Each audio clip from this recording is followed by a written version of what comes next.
Okay, oh my god. Hello everyone, welcome to another episode. I would like to begin this episode by saying that there may be some cough noises. Please excuse them. I would like to speak about the concept of time, and the concept of time is important in the sense that it's something human beings discovered, and from certain angles we even see time as an invention. And if we were to wonder about an invention, it is in some sense something that has formulated, that has taken shape behind our eyes, and as we take steps towards manifesting it, writing it down, systemizing it, it has a manifestation in the outer realms.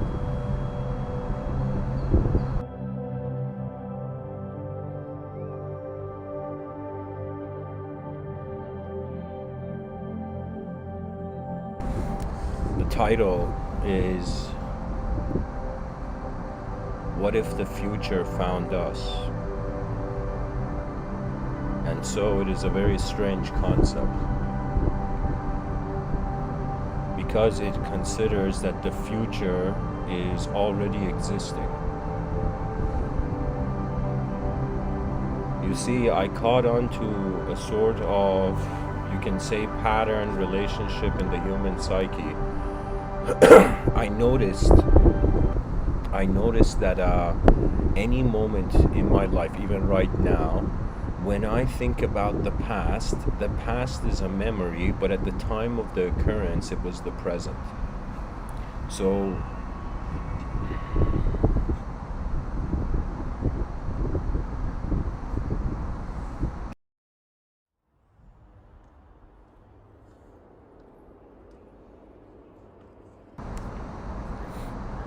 okay, I think this is better music. Anyways, so I noticed that right now I am the future self of my past memory.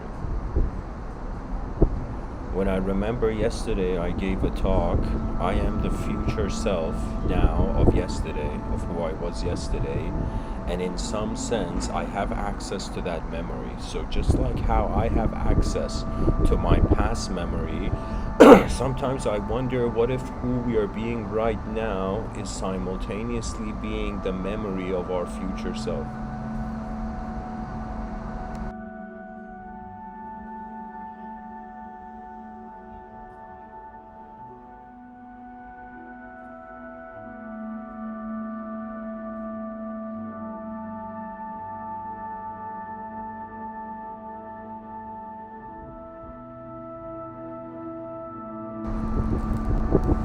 You know, if we are being the memory of our future self,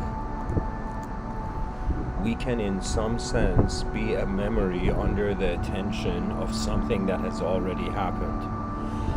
So imagine there are things on this planet that have never happened.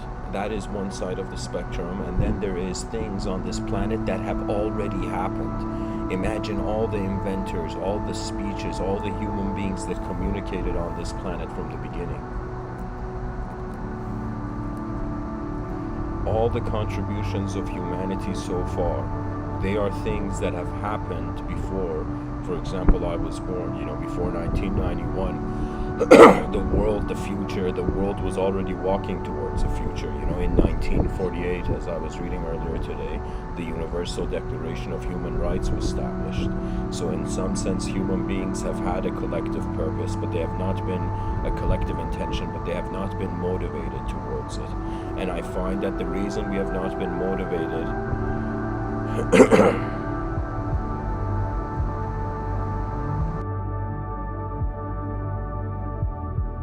is because something has distracted us from our universal nature.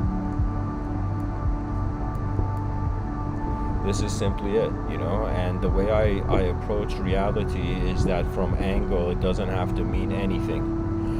From another angle it has to mean everything. From another angle it has to be a division where it doesn't mean something and it also means something, and finally it is in some sense an endless engine. What that means is, like, imagine existence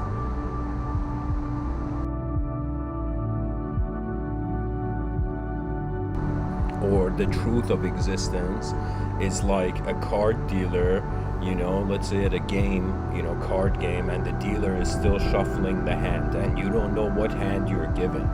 And really, when we look at the human species, we don't know what hand we're given, even though we have a sort of genetical position, but because the hand is always being shuffled.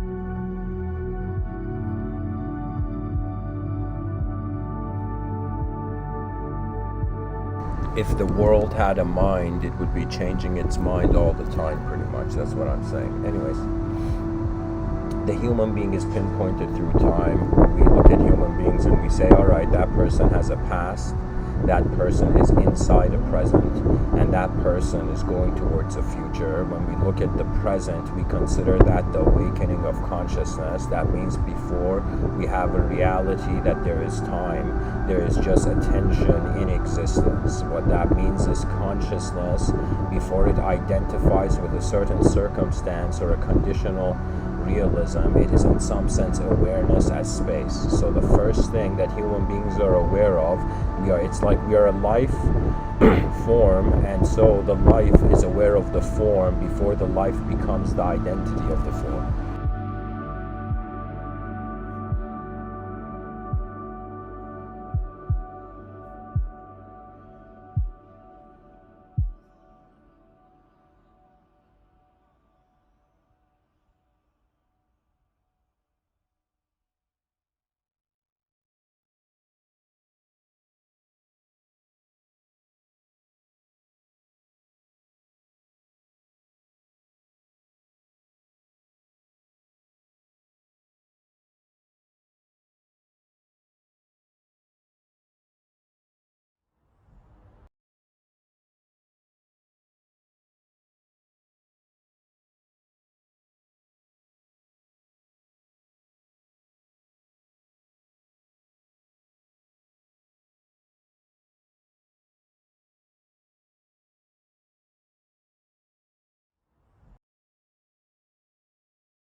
So there is a presence, energetic presence of attention. Within this attention, as form changes, there's the relationship of time. Ultimately, what I'm trying to say is something similar in the lines of what Albert Einstein has said, that the only reason we have created time so everything doesn't happen at once. What that means is before we have time, everything is happening at once. Now, the human being has a relationship with its past and has a relationship with its future. What are some obvious things we notice about the relationship of the human being with its past? It's all with known phenomena. That means if there is something unknown in your past, you cannot in some sense articulate it in accordance to everything else you know. The whole thing is the past is based on geometry, shape, and familiarity, and the unknown in some sense cannot have a shape, or its shape we're not able to know it.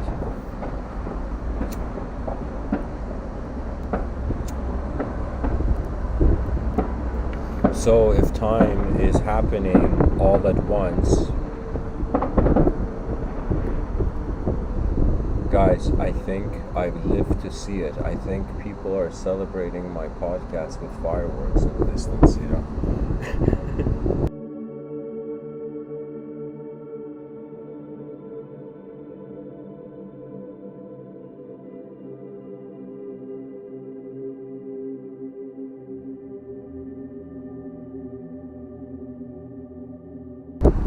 So, anyways, time is happening in one singular moment. We fragment the moment. We have a relationship with the past that is known. We call that knowledge, and we have a relationship with the future. We don't call that unknowledge, but we call that the unknown. Now, my whole thing with the title of this episode being "What if the future found us first?" If I was to explain how human beings found the future, I would tell you that there was a time in human history where the animal was conscious of its individuality, but this is way back, maybe around Mayan, Aztec times, like relatively primitive civilizations. Even though the Mayans and the Aztecs, they in some sense came up with the calendar, they were aware somehow that there was 365 days in a year.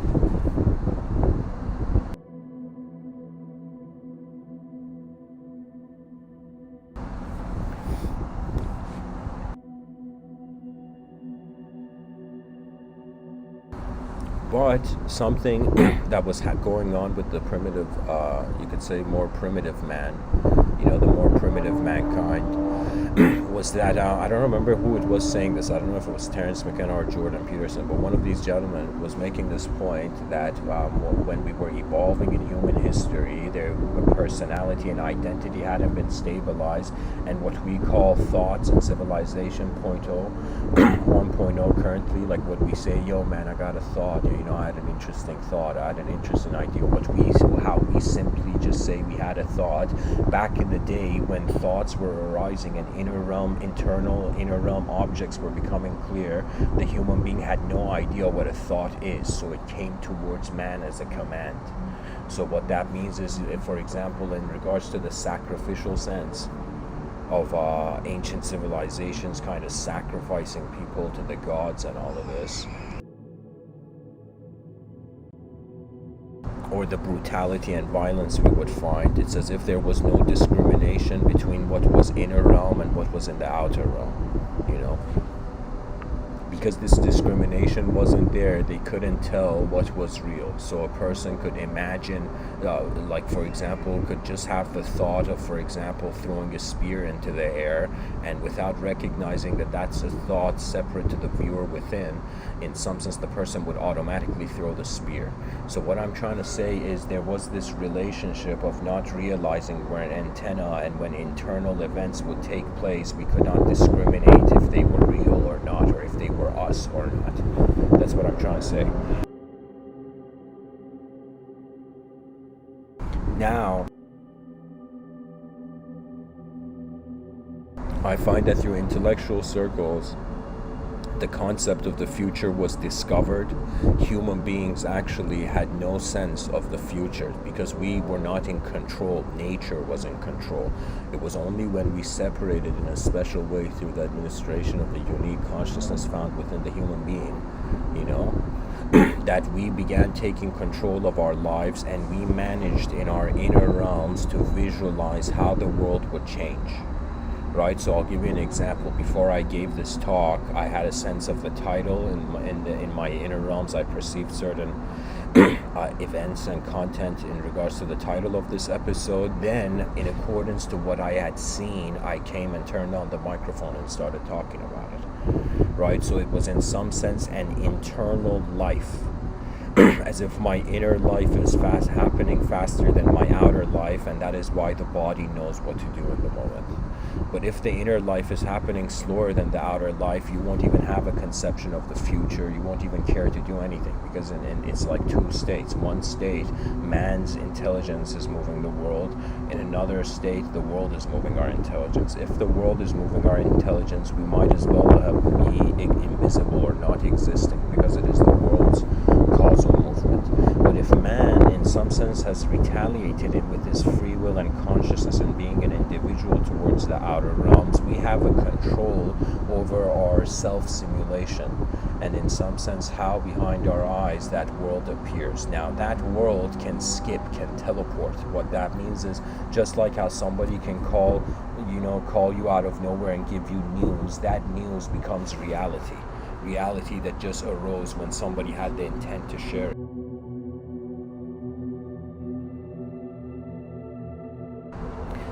So the future was in a sense discovered. the moment we realize that in our inner realm we could have variations and probabilities of how things move, and I keep saying that, when even in an observation of what feelings are, it is the reaction to changing matter in space, which we call time, right? So you can say time is the relationship of a conscious creature with how it is changing in a world that is beyond its control in certain levels, right? Like right now I can lift my hand in the air, but I can't raise my hand in the sky and all the buildings around me suddenly lift in the air, right? See, so the free will is limited. So it was as if in that limited range of free will, we started playing with a clay called time. Now, something that has fascinated me, something that I think I might be the only person, one of the few people on this planet saying it, right? And I'm this person who I do entertain metaphysical perspectives. I do entertain a multidimensional depth to the realm, but I also entertain that all we know is the self. So since my youth, I remember I had heard the concept of guardian angels. I mean, you can't be a child being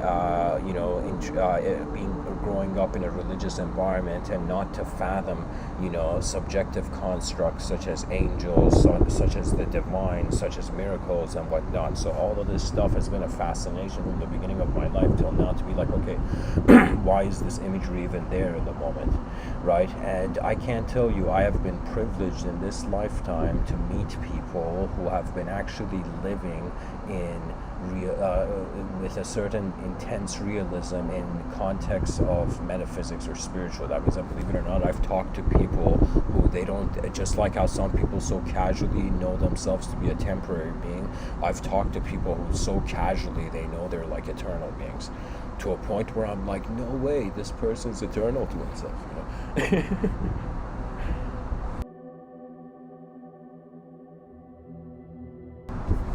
I was fascinated by this concept of how could there be a guardian angel. From the religious perspective, of course, the idea follows that the guardian angels don't have free will, they're actually the divine will. So angels are kind of like God's fingers moving in the realm, Now, in the religious and Abrahamic traditions, I find that the idea that in some sense translates to the child in culture, in a religious culture or whatnot, is the idea, and this is a very old kind of reference to duality through the Abrahamic traditions in the 6th century, that there is in some sense an angel and a devil on the shoulder of the person. I think it was on the left shoulder there was a devil, on the right shoulder there was an angel or something, and even I forget the term, but I think it was in I think it was in the Quran, but it could be in other texts, other ancient Abrahamic texts, monotheistic religious texts, where in some sense every person in some sense is given a guide and is also given, it's as if we're in 3 dimensions. In 1 dimension we're just a human being, one of our feet is in like the higher dimensions and one of our feet is in the lower dimension. Because one of our feet is in the lower dimension, we get a representative from that dimension, and if when our feet is in the higher dimension, we get the representative from that dimension. What I'm trying to say is that divinity had a dualism to it. Now, this concept that people have, let's entertain this new age concept that people have guardian angels. Let's say right now there are forces shielding the person from like the potential chaos of a multidimensional landscape. So one question I had from the spiritual mentality, like I was questioning the spiritual mentality, where I'm like, okay, let's say you do have guardian angels. How does the guardian angel know exactly when or what to do? From the religious framework, you're like, God is all-knowing, that kind of explains it. But for a second, being a person alive in 2021, my mind took a different approach to this view of what is the guardian angel, right? And the way I established a relationship with that idea, which I would say this may make my metaphysics very rare in regards to other perspective, is that for me, the angel, the guardian angel, is actually the future self that has already lived the life. and already knows in some sense what has happened, right? Because if the universe is taking place as a singular expression, who has the time to move? So what it is it's as if a simulation. It's as if an iceberg inside an ocean. The iceberg has its own texture and density, yet it is a simulation inside the ocean. It's just part of the ocean that is in a different state, right? And I find human individualism is literally like an iceberg in the ocean, do you know? Or as the Sufi mystic poet Rumi said, you're not just a drop in the ocean, you're the whole ocean in the drop, right? And in my school of thought, for me, the future is timeless. It is not timeless because we were, ever-present energy from the beginning, even though that's a reason, but the future will be timeless because we have experienced individual existence, and we will get bored of it. Maybe not now. Maybe for the next 1,000 years we won't get. 2,000 years maybe we won't get bored. But after some point, human beings would want to even surpass the physical threshold. That means it's like, how long are we going to be an object? How long are we going to be a subject? The future will ask these questions, and in some sense, there will be a collision with the most ancient ideas with the modern.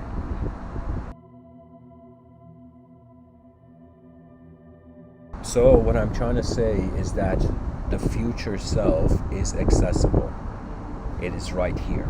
This is a theory. I'm not saying this. There is no absolutism when it comes to multidimensionality. It's just in some sense, all of it is a sort of epistemology. All of it is how we are theorizing what we know.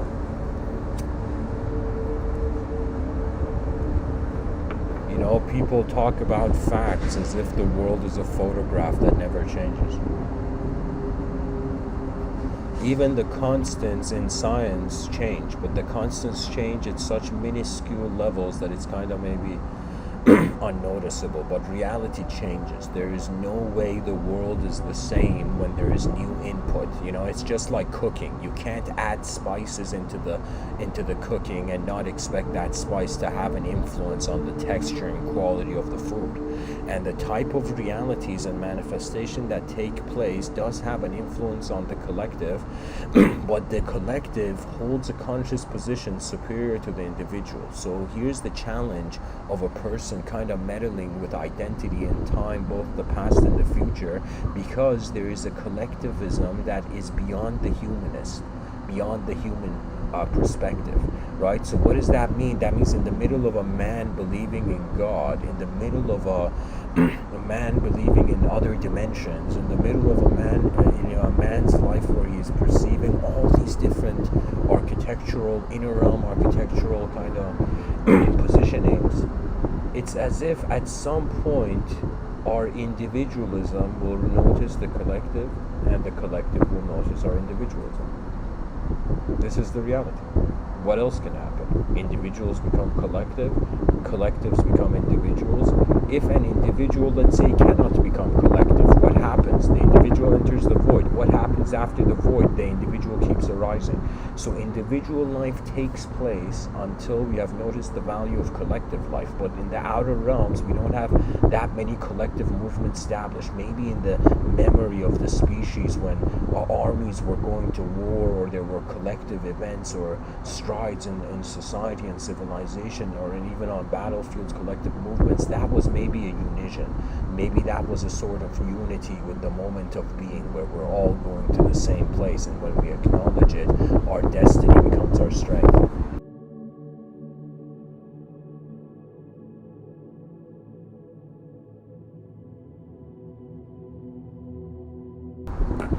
So, the mask of time gives us multiple presences. There was a way we existed in the past, there's a way we're existing now, and there's a way where we will exist.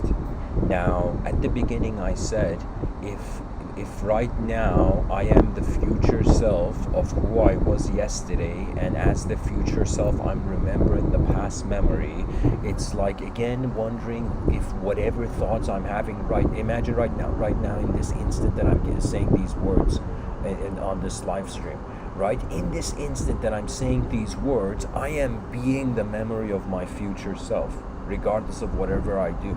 And that's the thing about life. I think people actually are not suffering. People are not enjoying their expressionism. That's it.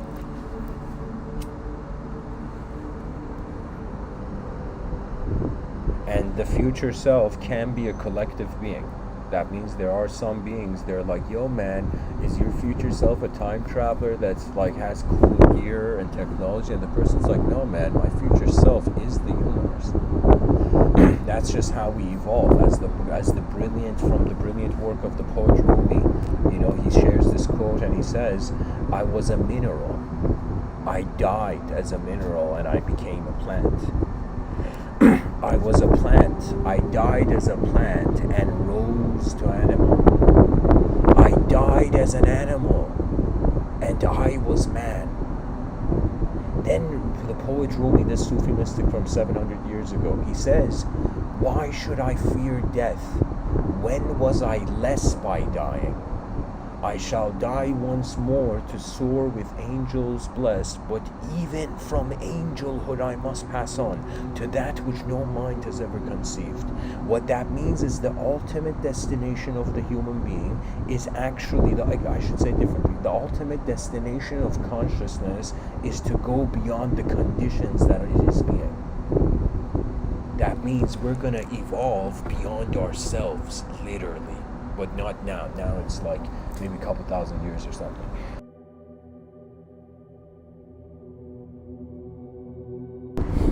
My inner realms, ever since I discovered a geometric component to it, anything I see can move in my inner realms differently.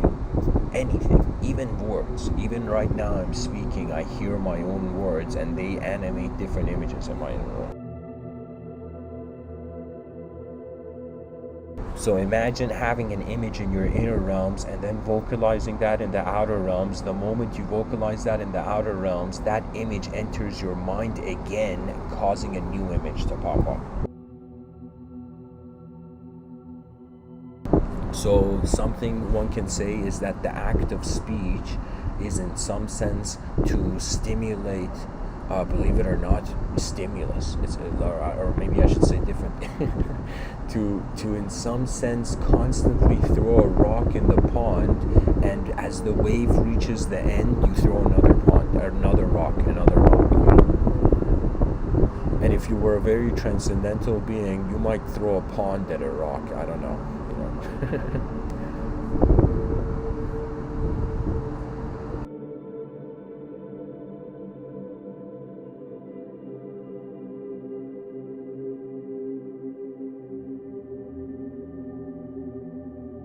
And here's the cool thing, whatever is in your attention will eventually manifest.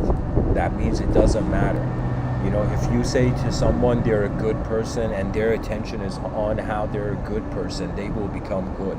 I'm not kidding. If you tell someone they're a bad person to try to wake them up, you'll see they'll just become bad because their attention goes on that image, you know. That means there's a type of, I noticed this really, you know, I think children in the 1990s really experienced this growing up, you know, where the psychology was to point at what is the inefficient in order to cause the person to go towards efficiency. But all that pointing flaws of a system does is that it makes the system weaker without replacement. And that's dangerous, you know. That means a lot of people are in the world right now and they're criticizing various systems, not realizing that some systems, if criticized, they just take general establishments of intelligence away, you know.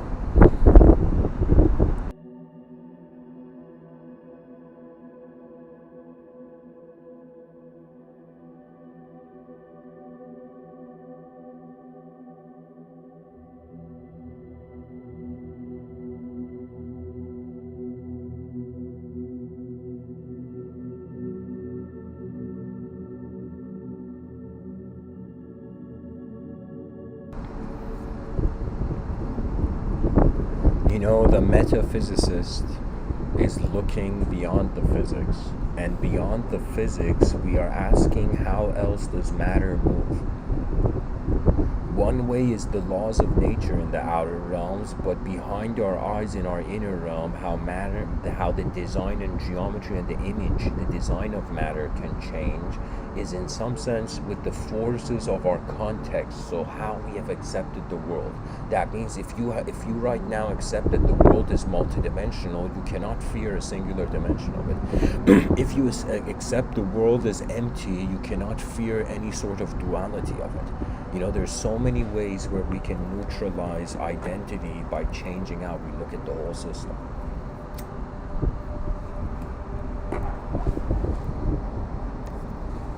Now, I've pretty much explained how we discovered the future as a species. I've explained in some sense how time is occurring in one present moment. I've explained this idea that in ancient times, the future self was the guide of the present, so there was a relationship, whereas if something new before you did, and that's how the moment was in some sense certain. So, I would say now, what would a visual, personality-based experience of the future finding us be? Something that the logos communicated to me early on, I would say this was after 2014 onwards, it was two ideas. One was this idea that do not get attached to a face in the inner realms or a face in the unknown. The second thing was that the moment the person has no attachment or preference in the inner realms, their memories can become an alphabet that their movements is naturalized. So what that means is, imagine all the ideas and thoughts you have, they are like a database of information. Now imagine you're a person who heard about meditation, you've sat still and silent without an opinion just to watch and see what your moment is. You will begin noticing that if you don't move the inner realm content, if the free will doesn't change the attention, life still changes. And how the inner space changes without your influence on it is really where the mysteries of the unknown begin.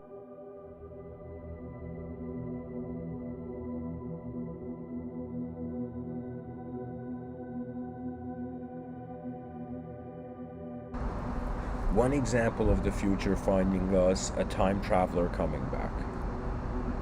Another example of the future finding us is a dimension of post-creation accessible in the inner realms. That means it's as if that when I talk about an advanced civilization, it's as if where do people think I got the idea from? I looked at civilization and I wondered about its expansion, and then I wondered about its ultimate expansion. Then I wondered about its ultimate expansion alongside the human effort.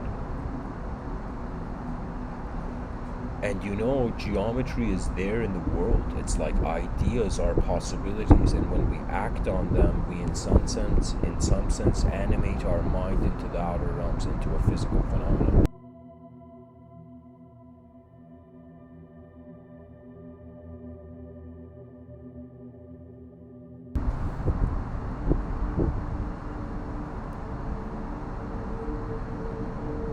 Leo Tolstoy says, the two greatest warriors are time and patience. We have to be incredibly patient with the concept of time, and we have to recognize, or at least create philosopher groups, a global union of philosophers.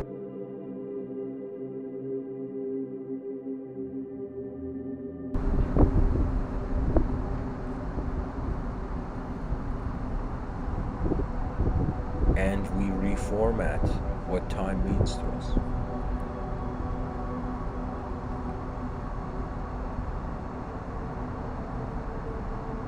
And this is a clue how unnatural time is. We have to wear watches to remember it. That means 100% it's a simulation overlay upon just the present atomic realm, elemental realm.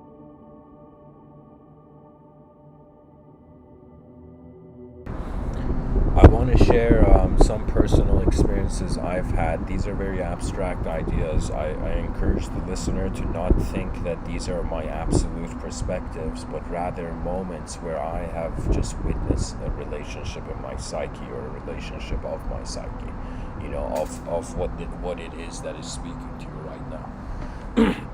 So I would say,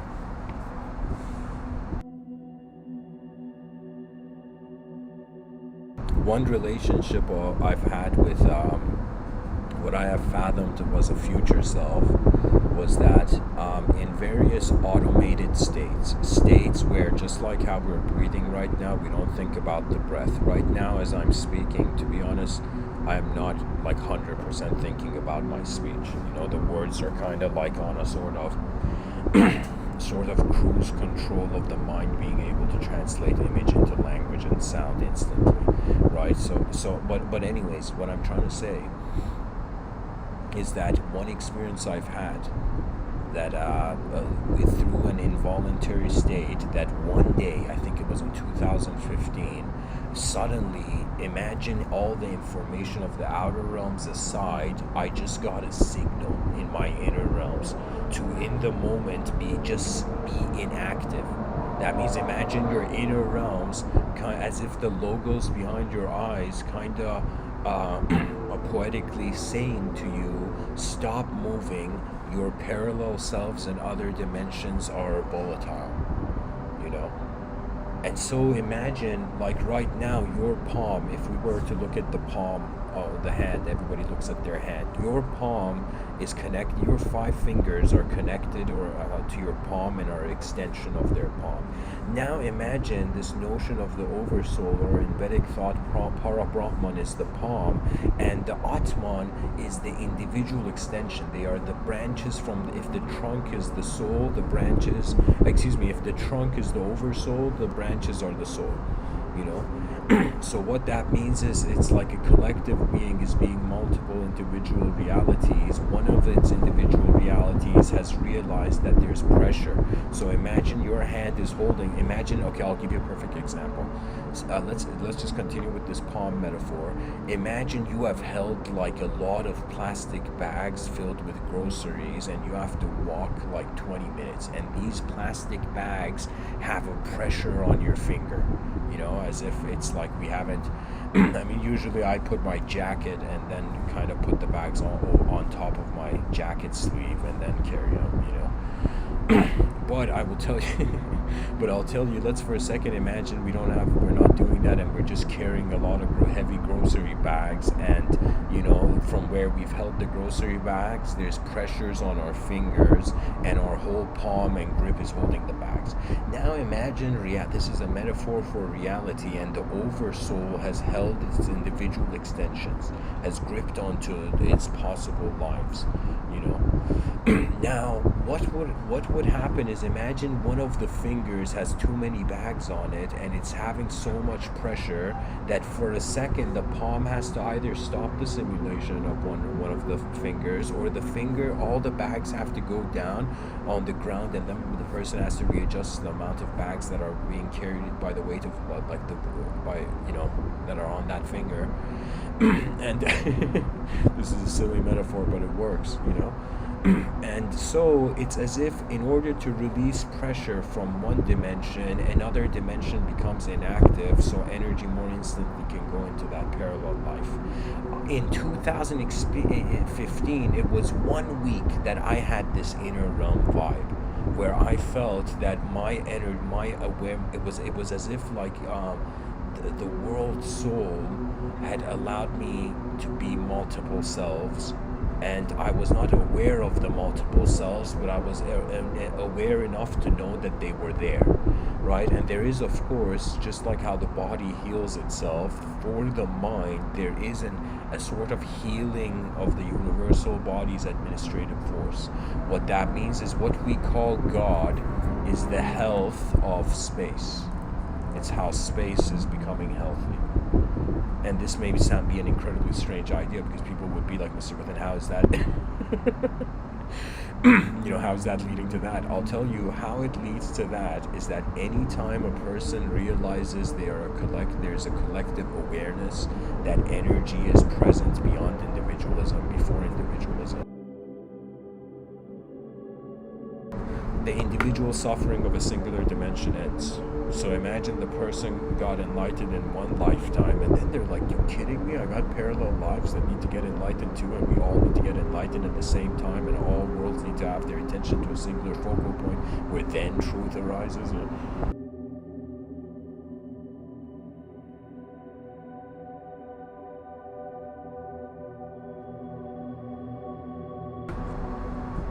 So I do feel that though that moment where I felt I should just be inactive in the world and sit still and silent, and simultaneously my other parallel lives were receiving more attention, more of the collective's attention, that to me was a future self-contact.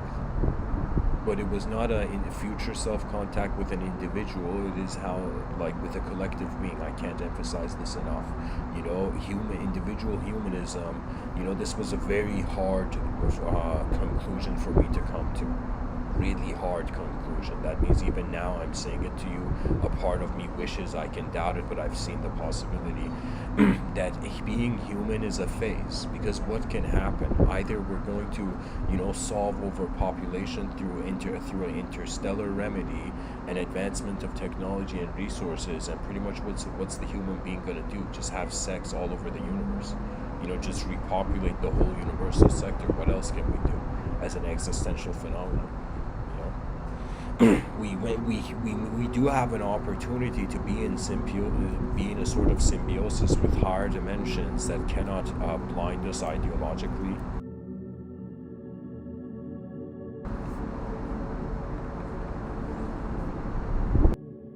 Really, the human effort is just an infinite continuity.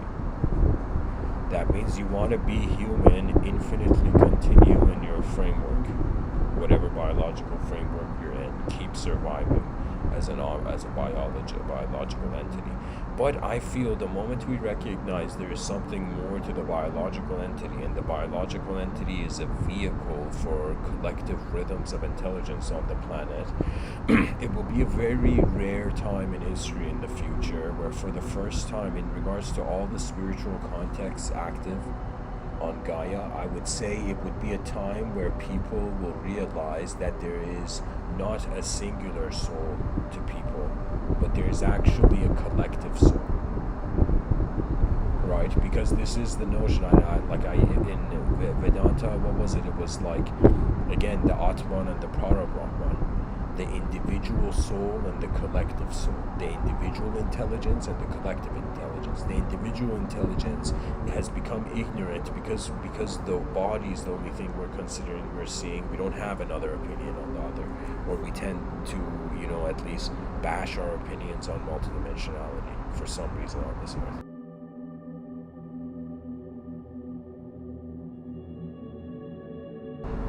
The most important thing about the future or anything, is space. And what I mean by this is that if a person wants to bring in new furniture into their home, they need to have space for that new furniture.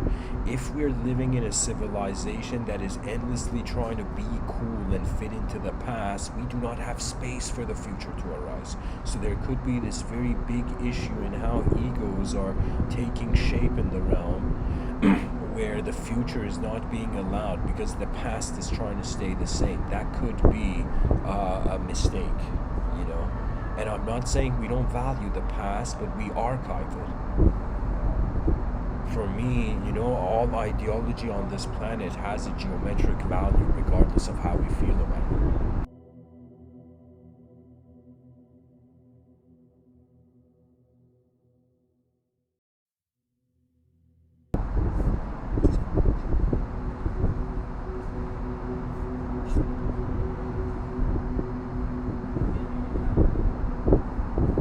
Steve Jobs says something incredible. He says, your time is limited, so don't waste it living someone else's life.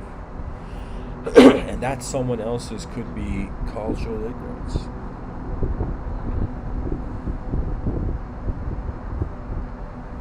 Maria Edgeworth says an incredible quote. She says, if we take care of the moments, the years will take care of themselves.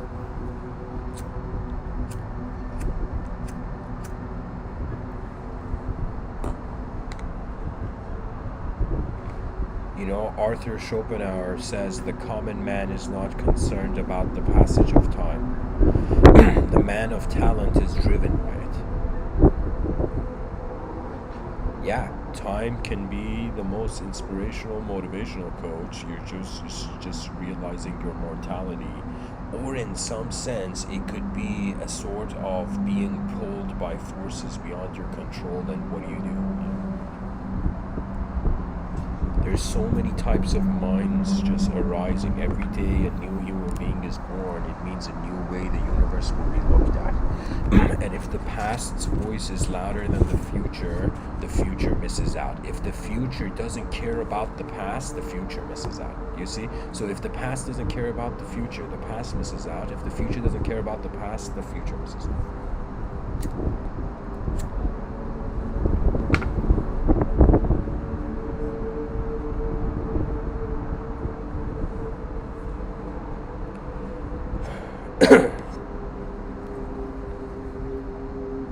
Oh my God, this is a perfect quote by Thomas Hardy. Time changes everything except something within us which is always surprised by change. Yeah, that means in every birthday the human being has celebrated, there has been a watcher as the moment. We say it's my birthday. Who is that my though? We say it's my body. Who is that my though? We say it's my mind. Who is that my though? We say it's my soul. Who is that? It's as if it's just one giant moment of perception awareness, like a candle glow in the darkness, and in this candle glow, whatever arises, we're saying, yo, that's my mind. You know.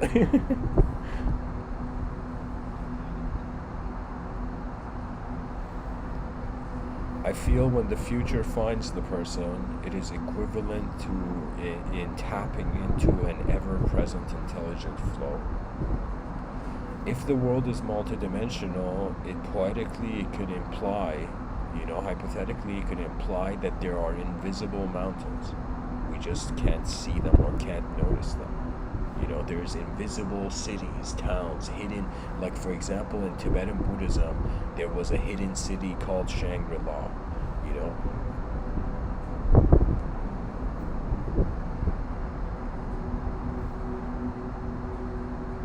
In other cultures, they've had hidden cities too, Western culture has used fear and media, so they call it ghost cities. But what it is how inner realms are being generated that are not conditional to a body. So let's say there's a being that has a body, and a being that doesn't have a body, and both beings have minds. Now imagine both beings, their minds are generating content. So the being who has a body, the content of that mind generates through the body as an expression. The body becomes an instrument that expresses the communication. For a being that doesn't have a body but is the presence of a mind, to get really metaphysical about it, that being also creates inner realm content. That means ideas, if we entertain René Descartes' mind-body dualism and pull that philosophical string further, we'll come to this recognition that thoughts, they are found in bodies, but they are not from bodies. That means knowledge and intelligence, it's its own simultaneous dimension.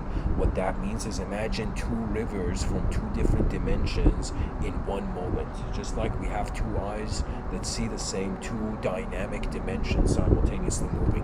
One dimension, all knowledge and all information is already there. This is why in heaven everything is there. Everything in the idea of heaven, in that heavenly state, man was fulfilled, and because all dimensions were present, right? But when it comes to the body is in the suffering, a sort of hell of its own creation, But this idea of heaven and hell, they're states of mind, because a state of mind is required to be conscious of reality. I can't tell you that in religious circles, this was kind of my privilege to see this ancient movement in history. I have seen people who they have this notion that they will go to heaven and they will have homes and houses, you know. And somebody asked this religious scholar, hey man, if I go to heaven, can I have any object I want? Like, can I have my Ferrari Lamborghini with me? You know? And the religious person says every person goes to a heaven where everything they want is found. As if heaven is like a private VIP room, but it is not the ultimatum of reality. You know, the ultimatum of reality is, I would say, at least just to be respectful to the religious mentality, is God's judgment on how God is being the mover. That means it's as if it's the clue in religion, right? God is, the soul is God, is an extension of God, is God, and in some sense man has been cast to earth for judgment, you know, due to his mistake. Now check this out. If the soul is God and everybody's saying I am the soul, so it's as if God is waiting to see if man realizes he is God. Do you see? Like, that's the judgment, that's the blockade between heaven. It's as if truth, it has somehow ingeniously disguised itself as untruth and is waiting to see when the untruth realizes it is truth. Do you see? So it's as if the soul is God. So when God judges man who has a soul, is God judging himself? Do you see what I'm saying? This is a sort of theological pointer that when man realizes he is not thought, and I poetically say, when you pilot beyond the clouds of abstraction and beyond the language threshold, it's not that you enter heaven, you are heaven. There is a huge distinction. One is a location that its conditions are infinite. The other is a non-local being. And that is one of the most mysterious things to fathom. How something, like for example our imaginations, it has content, it has geometry, it has design. I can visualize an apple pie hovering in there, but I can't eat the apple pie, right? So it has geometry and vision and content, but this content is not in a location, right? So our minds are the creator of locations, and the creator is not the location, in the same way that when you observe a tree, you're not inside the tree, right? You're observing it from outside of it. So this higher dimensions of intelligence are observers of the outside of the world they have been living inside, right? So the soul is actually a universe being conscious. You know, Swami Krishnananda tells humanity, tells the human species two wonderful things. One, he says, religion is God remembering himself. The second thing he says, meditation stops. Meditation stops. That means you don't need to meditate anymore when you realize the inseparability of the individual activity and the collective activity. The collective activity is so beyond the individual activity. What kind of teacher? It's like, what can a teacher even tell the student? It's like, yeah, it's giant, it's too big, the system's infinite, you know. And this is why I'm saying we have matured as a species beyond the student-teacher era, and we have come to the era where we are all pilots in this life and advanced communicators, and we're trying to enhance our flight. You know, it's another way of saying we are becoming explorers of a mode of perception that is not bound by time when it looks at the world. And there has to be an era. That means, you know, I know that a lot of yogic-minded and enlightened people on the planet, they're like, Mr. Within, don't talk about the future. That's ignorance, you know. And, you know, I'll tell all those yogis in the silent absolute that it's just a phase. It has to happen in history. That means the past expressed itself. The present is being its expression, and the future's arrival is the only thing that's left. And if the future is coming to us as poetically as, I'll show you this picture.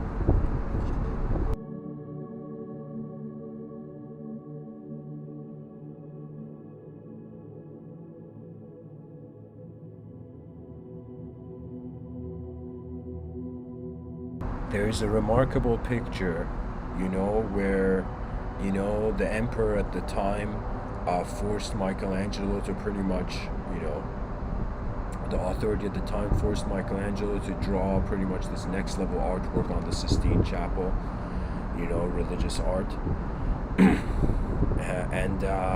So the concept is the creation of Adam. It's this painting drawn by Michelangelo. And this painting is so fascinating. Michelangelo was such an advanced painter, guys. If I explain this painting to you, you will just be shocked. So if people can look at the desktop, look at the wallpaper on me, you'll get to see the creation of Adam. Where's the artwork? Oh my god.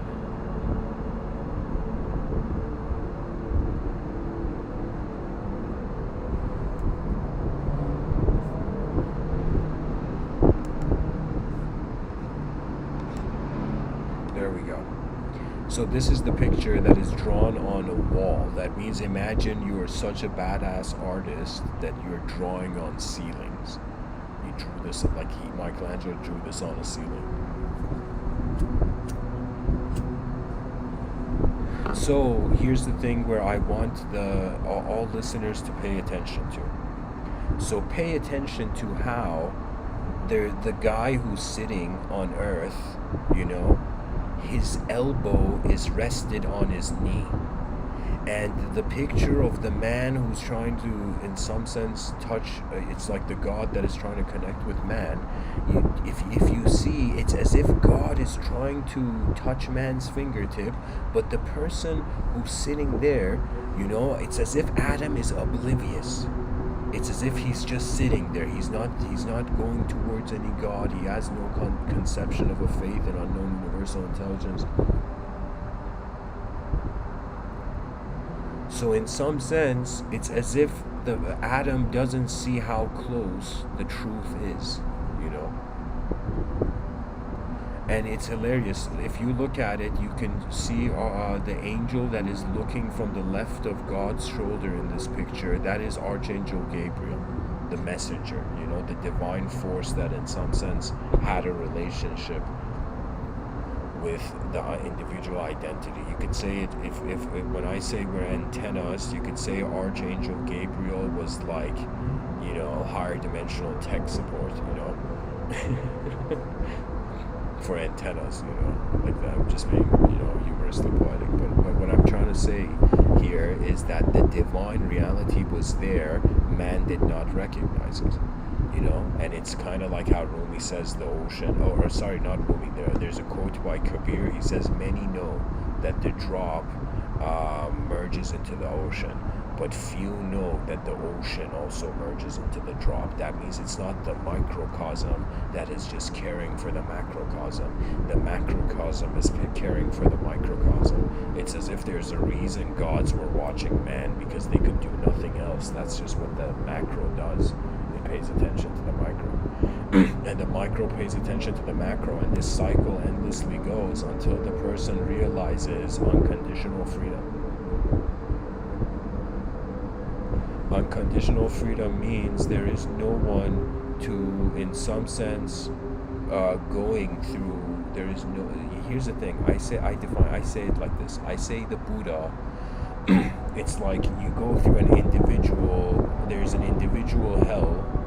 Then there is a collective hell, and then there's an individual. I'll say it like this: there's an individual hell, and there is a individual heaven, and then there is a collective hell, and there's a collective heaven. What we find happening currently, very poetically, is like human beings, as they survive better and more efficiently and in more advanced ways through their communication on this planet, it's as if people are getting out of their individual hells, and then they're getting into individual heavenly states. Now, once you're in an individually heavenly state, what do? You do what all the billionaires right now online are doing. They're becoming philanthropists. They're giving back to society. Why? Because once you have attained the individual heaven, you notice the collective hell. That means unless you enter the individual heaven, you don't notice the collective hell. And then when you in some sense over from the individual heaven, that means 8 billion advanced human beings, but civilization is not advanced yet. And imagine we manage to make the collective hell go to a collective heaven. What then? After the collective heaven, it's as if God has woken up from the dream, poetically. The dream where man was residing in. Truth no longer doubts itself, and universal order is restored before birth.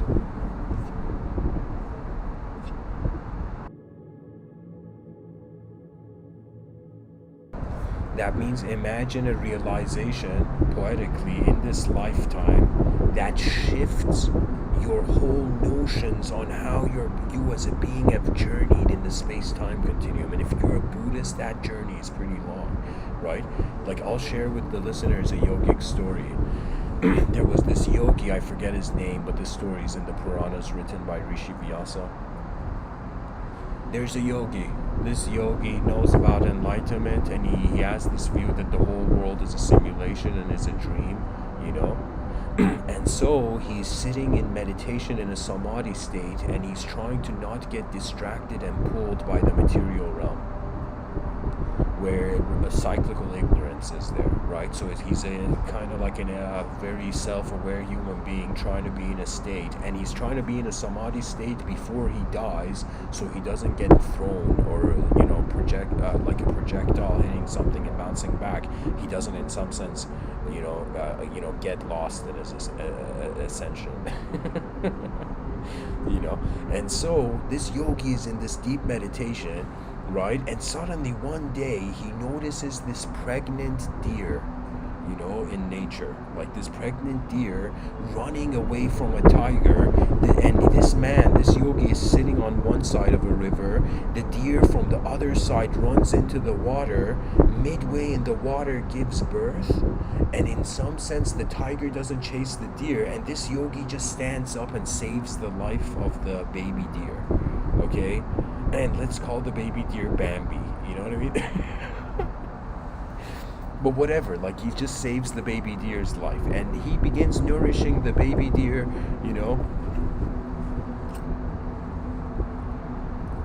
and taking care of the deer, and his whole attention goes to, like, all right, this deer, this living being that just the synchronicity of the life kind of threw at me, it's as if he takes care of the deer. He grows a sort of affinity for that life form.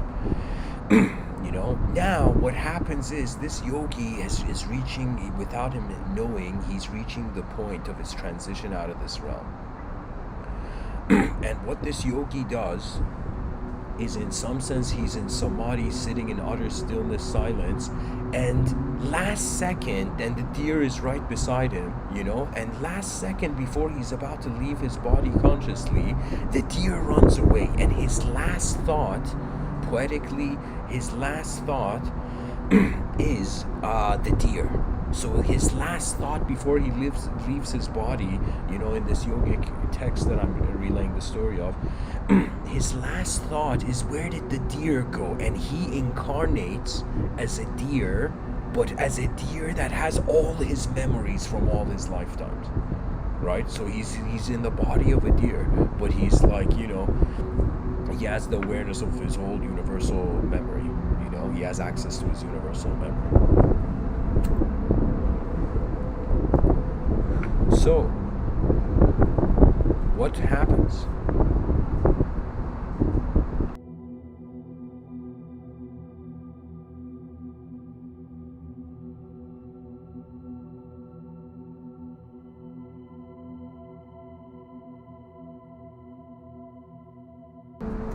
Of course, eventually in the yogic lore, he climbs back up into a human lifetime, and he preserves all his memories. He preserves all his conscious memories of all lifetimes and incarnates, he transcends the Bambi life, you know what I mean?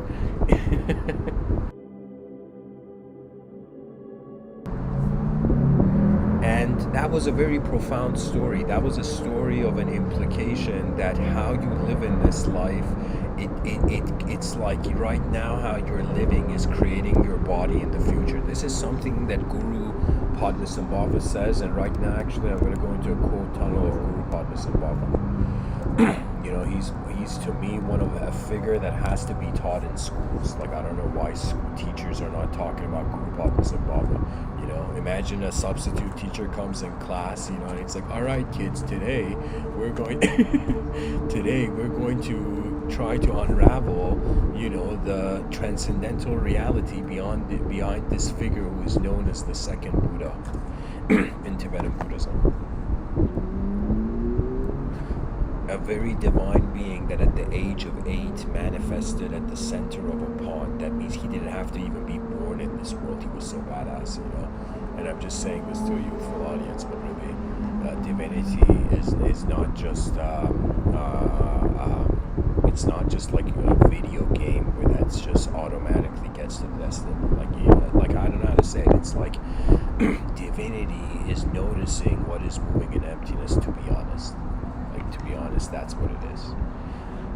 Anything moving in right now in emptiness is divine. Right now, for example, in the chat section, all the comments being written, those are just a suggestion to me of how the world, the unknown intelligence of the universe is moving and animating. You know?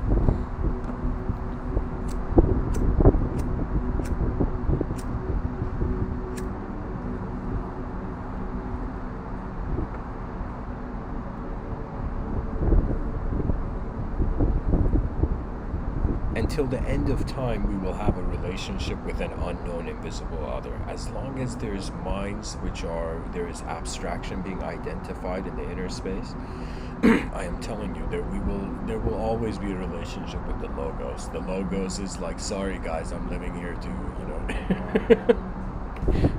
You know, the person's like, oh my god, divinity. It's like I'm roommates with divinity on this earth, you know what I mean?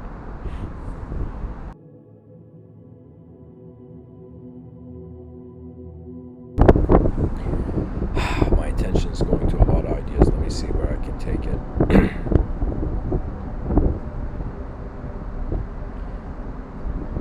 Really, there is no such thing. Michael in the chat section brings up an interesting idea. He says, how can you be my guru? And I'll tell you, there is no such thing as a guru, man. I was really looking for this idea in my youth, and then I realized, how can there be a guru? The guru's looking at everything else and then talking, you know. And I'm telling you, we're all antennas, unique antennas. We don't have to all be cloned into one singular enlightenment of a goodness. Do you know what I mean? Like, in this reality, everybody has a unique position. Everybody is in some sense being an eagle in the sky, looking at the world from a different elevation and being able to fly and contribute, you know, serve the realm while they're in it. You know, what greater honor can there be? You know, and it's like, even if there were gods and the gods would speak, if the gods could speak, the gods would be like, yo, human beings, why are you, you know, cutting down trees to build temples and then praying for better weather, you know, for a cleaner atmosphere? You know, it's like the species has to wake up to what it is exactly, you know. And I am in some sense not trying to be like a guru here. I am trying to literally be somebody on a battlefield telling, hey guys, we're in the middle of something as an intelligence, as a species. Do you see what I'm saying? We don't have time to get attached to what the psychology of someone was in one fragment of time. You know, we are in some sense in a living world, right? And that to me is the greatest way people can honor. If there are people on the planet who like these talks and want to honor me, the greatest way you can honor me is in some sense realizing we all have a lifetime to really figure out what's going on, right? And any effort towards that is considered an advancement of civilization, you know. That means we go as far of egoic comparison. It's just boring. I'm telling you. It's so boring to be a self. Why? Because every day you wake up, the self animates.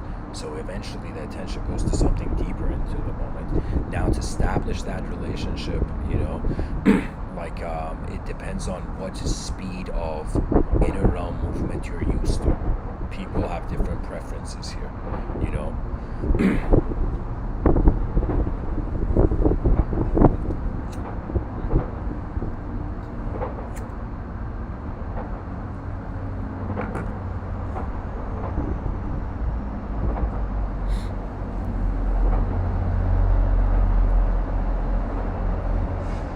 telling you, we are waiting for our own energy to accept the context of reality so the concept can make a decision. We are waiting for ourselves, for our real self.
Oh my god, guys, I gotta apologize. This was on mute and I was just, firing away.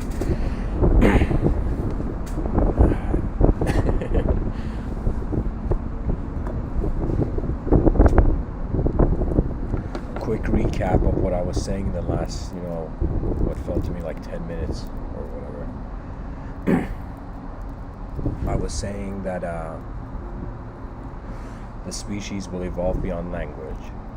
When that happens, we evolve beyond individualistic identity. So right now that we are inside, the trenches of the language wars, right? We are inside a world where our inner realms are conflicting. And so what that means is, all that war means is that the geometry that one set of eyes saw and the geometry another set of eyes saw, it was in some sense the same. Leo Tolstoy made a point of this.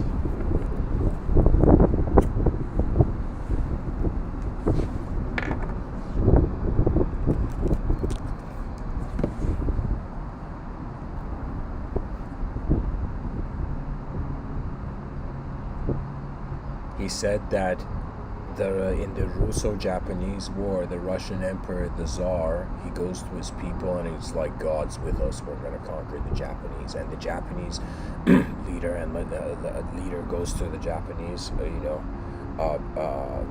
people and says, the universe is with us, we're going to win, right? So when it comes to absolutist universal intelligent force, we've each declared our own alignment to it, really.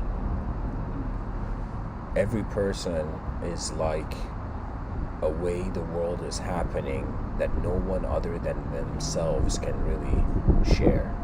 That means sometimes I'm like, all that these podcasts are just me vocalizing what is going on behind my eyes. Because what else can a person do when it comes to communication? Based on what you have seen so far, you express. We are 8 billion advanced communicators that haven't realized that something advanced and intelligent is happening. Now, our relationship with the world is through the individual framework. This cannot be ignored, and I'm not taking the medieval approach that the ego has to be destroyed and then you realize what truth is. No. The ego is like an Iron Man suit. When Tony Stark steps out of it, right, when Tony Stark steps out of the Iron Man suit, he doesn't identify with that suit's reality, right? And so we are inside many linguistic suits. That means everybody is dressed up in language. Who are we kidding? We have to, in order to have an identity. But the thing is, if we discover a relationship beyond language and towards the language threshold, how would we pilot the attention? And this is where I'm saying, guys, listen to me here. This is the fruit of the ultimate teaching. For you to realize how there is a presence before the personality. When you identify as a presence, you are just like force. You can't have good or bad force. It's just being. It's like a level of pure being. A level of pure watchfulness of thought.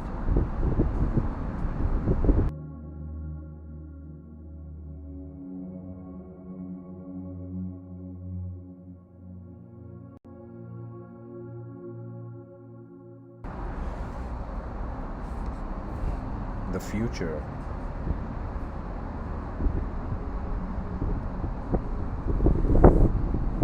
is like a garden, and how we live now is how the seeds are being planted. And really, how you live suggests what memories your future self can have access to.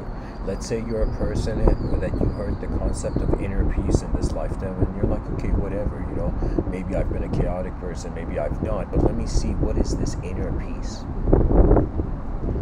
And let's say you as a person wonder about this idea of inner peace, and you begin to realize how the psyche is fragmented in accordance to where the attention goes. That means if my attention goes to something I like, a sort of personality animates. If my attention goes to something I dislike, a sort of personality animates.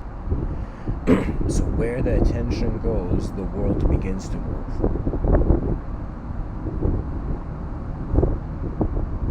The most important resource on this planet is attention of the human being, because as it beams upon or is concentrated upon a single point, it begins, it's like as if you look at something and that thing has to now be challenged by every idea your mind has ever known, as a sort of information update of the context of the world. And I'm telling you, if people treat life like a puzzle, knowledge will be so instantaneously accessible. That means it's like knowledge is not the game. They said knowledge is power, but they only said that so people don't, look beyond books.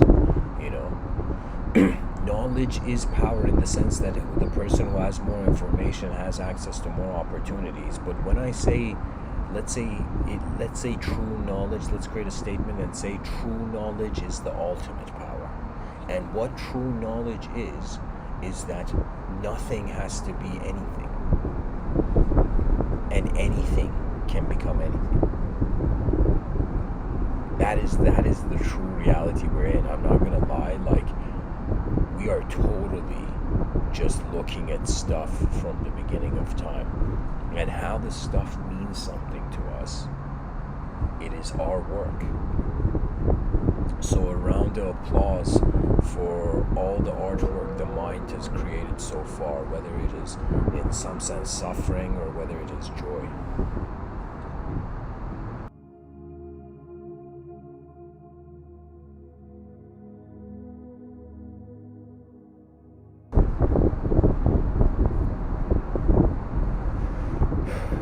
The wonder of the unknown, the direct experiential realms of the world are superior to any ideological teaching. That means, like, imagine somebody talking about skydiving, and imagine someone who's never skydived is like, oh my god, this man is a skydiver, oh my god, and then imagine someone who's actually done the skydiving. Imagine someone who has actually lived in the inner realms consciously, not as just it unconsciously influencing the conscious outer life. Then experience fills up what knowledge is trying to create.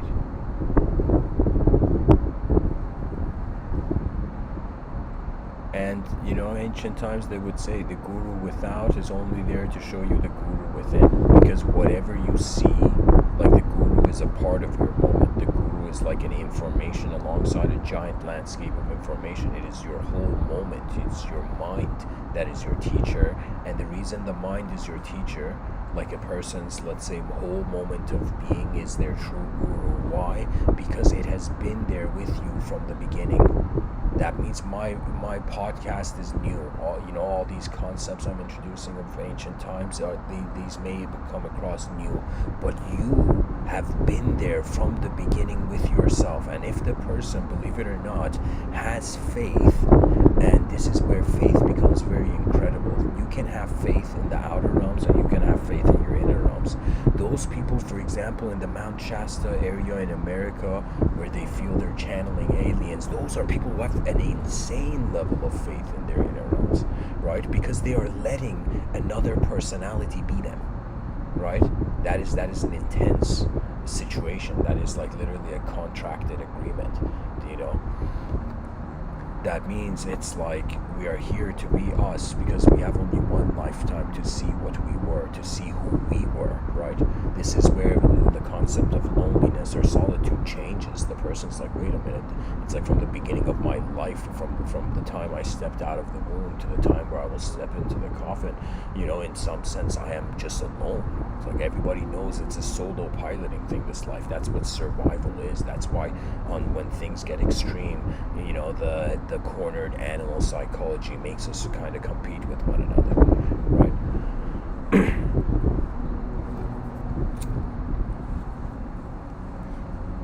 What it is I want to see a species that enjoys its humanity, and we have to start building it.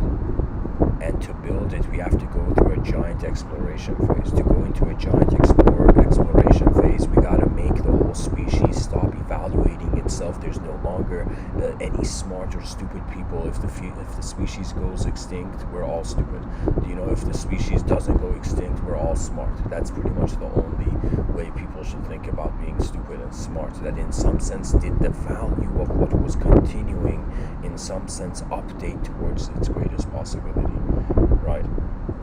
And I will tell you, it's like when I say you're a pilot, because I have found that to be the perfect analogy, that life is not that you gotta just be in one format 24/7, that in every moment you can consciously use your free will to change the elevation of your experience.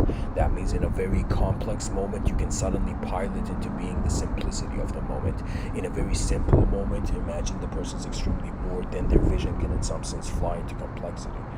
Right? These are forces that animate, and we gotta trust what is here, or we can't be it.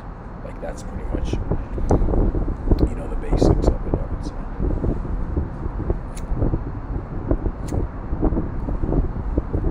It's as if we care for our eyes, but we also care for the potential outcome of our intelligent response to what we see.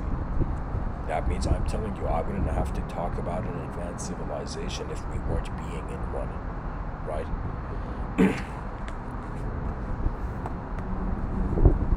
You know, honestly, when I look at my life, you know, I was a person who I felt I knocked on the door of, you know, the collective human story. And it's like, who heard the knock? That's like the future's response to my work, you know.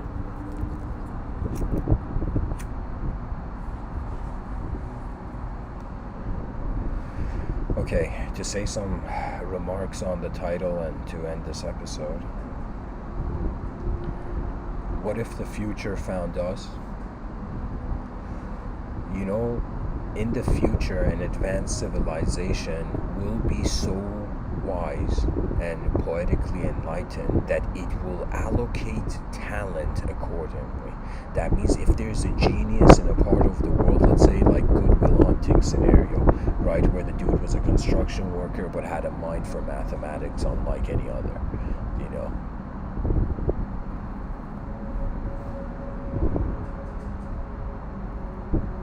And without humor, intellect has no connection to emotion. That means there has to be a bridge between that which is the fixed personality of the being and that which is the dynamic experience of the viewer of the moment of the intelligence of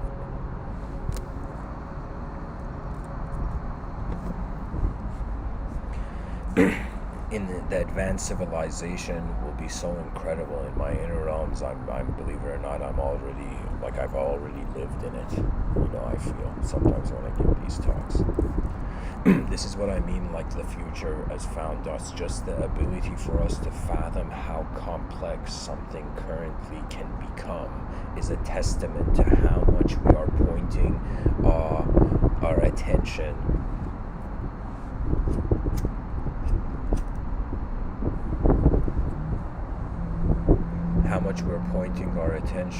you know, towards the best, because really life, it's as if we're jumping from every sand of time that is falling from the hourglass. We're jumping up to the next before we completely fall into the abyss of the void, you know. It's like I could totally get Nietzschean about reality, but I'm telling you, emotions have to have a sort of hope. That means that if you're a person who you don't care about the future, that just means you have not looked at the world well, you know. Because everything we see is going somewhere, and that somewhere is the future. And the future is the human being's relationship with a universal moment. But it is in some sense the most advanced relationship. You know, efficient vision is success. And that's what I pretty much filter my moment through. I'm like, all right, I'm seeing something. What can I do about it? Efficiency, you know what I mean?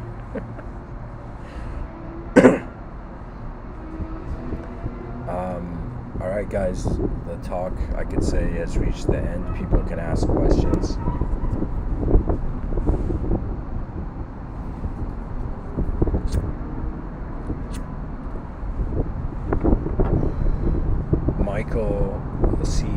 Do you have a general schedule? Here's the thing, man. I'm just like someone who perceives some interesting views from his inner realms and just tries to share it in some sort of format, you know. That's pretty much what I'm kind of doing, you know. And the ideas come when I see the idea, pretty much like an antenna. It's like when the idea emerges, then there's something to talk about. So I'm a person who, when it comes to this whole concept of thinking, I am actually viewing films, and if the film is interesting enough, I dedicate an episode to it, you know, something like that. And guys, I don't know who the artist is for this artwork. I find these pictures from a random wallpaper site, but whoever drew this was a person who the future had found him in the inner realms. I'm telling you, all science fiction artists and illustrators, they are people who the future has found. Actually, I'll just say it: artists are those who have met their future self. I will say it, because why else bring a design that has no relevance to anything else? You know what I mean? Because that is what novelty is, if it has to be new. Anyways, guys, thanks for listening. This episode was all, you know, there was a bit of turbulence in it, but I hope the episode was interesting. Thanks for listening, and namaste.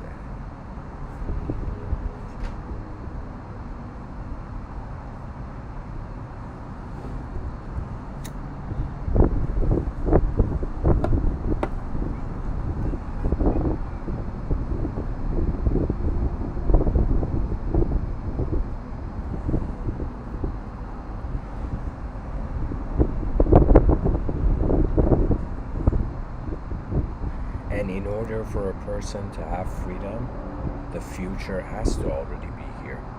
That means Martin Luther King, in his inner realms, he saw a future of equality.